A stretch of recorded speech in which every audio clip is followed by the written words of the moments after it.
Where the hell is this bloody crash? I'm getting a lot of questions saying, is it still happening? Are you still expecting this to happen? And the answer is yes. As time goes on, the underlying fundamentals are getting worse.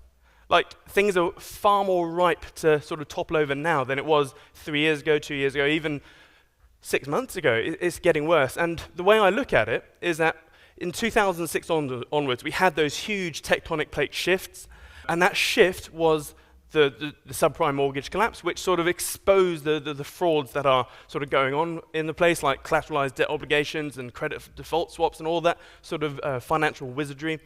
And what that caused is a tidal wave. Now, as I've always said, we effectively slapped a plaster on top of cancer during sort of 2008 era, and nothing has really changed, and things are getting worse. And it's just a matter of time before we hit, or this tidal wave sort of comes near us. And with a tidal wave, you need to get to high ground. So that's what we're doing. You already have a life skill which can sort of prepare you for it. Again, with leap options, I mean, that's a really nice sort of hedge or an insurance policy. So I feel that as a community, we're better weathered than most people. Now, this is a slide I showed last year, and I was saying that we're all familiar with exponential growth, and things were happening at an alarming rate, and this was literally in just probably sort of an 8-month period last year. Last year was pretty manic. Now, it has sort of calmed down slightly, but nothing really has changed. And we have also, it doesn't take a scientist to see huge underlying sort of currents and trends, which are pretty hard to be sort of knocked off course. And when you're looking at these trends, they all converge into 2016 over the next 3 years. And I still think the next 3 years are going to be pretty interesting. So we have the student debt bomb. So I'm going to breeze through these. If you're not familiar with any of these things, please have a little Google. I'll probably make some videos later. But basically, most student debts won't be repaid.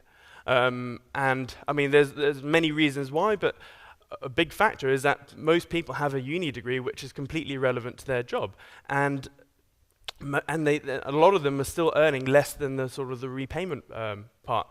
And we think it's bad in the UK, where we have roughly something like 50, oh no, I think it's one of the other slides, but it's a crazy amount. But in the US, it's gone absolutely batshit nuts.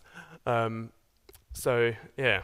We also have the pension debt bomb, which is, I think, even bigger. Now, I hate slides like this because, reading slides is really bad. But this, I think, is worth reading from because this is from the Adam Institute.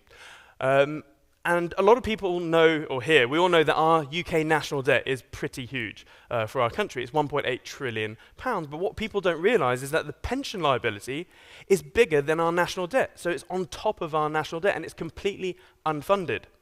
It's an unfunded liability. So here, our unfunded pension debt is £1.85 trillion, and 2/3 of that liability is unsustainable public sector pensions. So this sort of corroborates everything I've been saying, that you must not rely on the government in any way, shape or form. Then they're not here to look after us. They're there just to get re-elected every 5 years or so. 93% of public sector pensions are unfunded, and the real cost of debt to every person is 53k, every man, woman and child in the UK, and it's pretty bad. And also the global debt is completely unsustainable as well, especially in the States. I mean, Japan, that's been sort of a sad case for the last 25 years, but I mean, the US really is taking shape to be pretty impressively bad.